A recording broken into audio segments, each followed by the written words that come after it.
The armies of the Caliphate left much behind in Syria. Detention camps full of their wives, their children, entire families. Dozens of countries are now asking the same question. Can they welcome back orphans and daughters and mothers who belonged to the enemy of the world? From the camps and prisons of Syria, we traced the journey of one family who answered the Islamic State group's call, through the back streets of Turkey, all the way home to Asia. In this Istanbul neighbourhood, the group tightened its grip on two Indonesian followers. Husband and wife suicide bombers, Ruli Zeka and Ulfa, hid out here for months after they failed to get into Syria. But that setback didn't stop these two fanatics. They'd failed to achieve martyrdom in Syria, so instead they would try closer to home. Their journey was long, slow and determined. The IS safe house in Istanbul was raided and Ruli and Ulfa were deported back to Indonesia from Turkey. Then they made their way to Malaysia, where they reconnected with IS and continued their journey to the Philippines, where they would do the Islamic State group's bidding on the tiny island of Sulu in Mindanao. Their time in the Turkish safe house only hardened their commitment to IS. While other countries dither, here in Indonesia, they're already running a de-radicalisation programme. Tiny minds were a big part of the Islamic State's plans.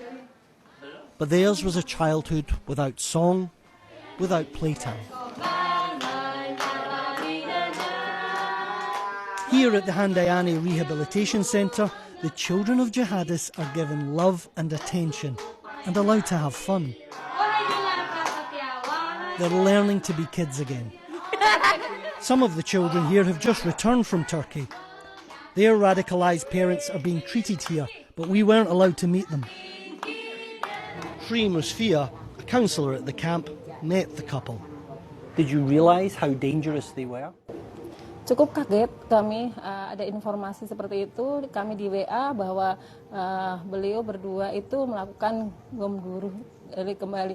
Jadi tidak menyangka karena di sini sudah cukup baik, cukup kooperatif, bahkan dari yang lain dia yang paling. Can you guarantee that, given there are hundreds of Indonesians trapped in Syria who support IS, that if they come back they won't be a danger, they won't commit more atrocities, they won't commit acts of terror? Kami tidak bisa menjamin.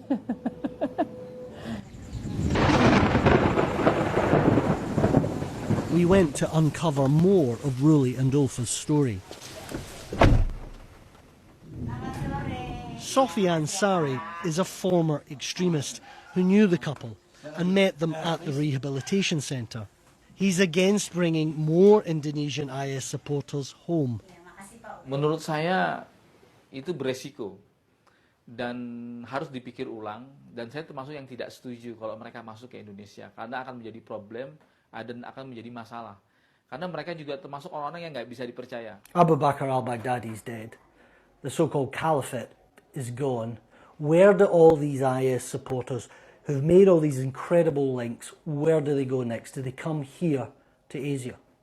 Ya, ada beberapa tempat favorit bagi kalangan jihadis setelah kematian al-Baghdadi. Itu pertama adalah memang Filipina untuk kawasan Asia Tenggara. Yang kedua, mereka juga mulai membuka front dan membuka jalur untuk ke Afghanistan atau disebut dengan Khorasan. Dan itu seperti ada pembiaran. The wild and ungoverned jungles of Mindanao in the southern Philippines were where Ruli and Ulfa headed next. Here they would become martyrs and mass murderers.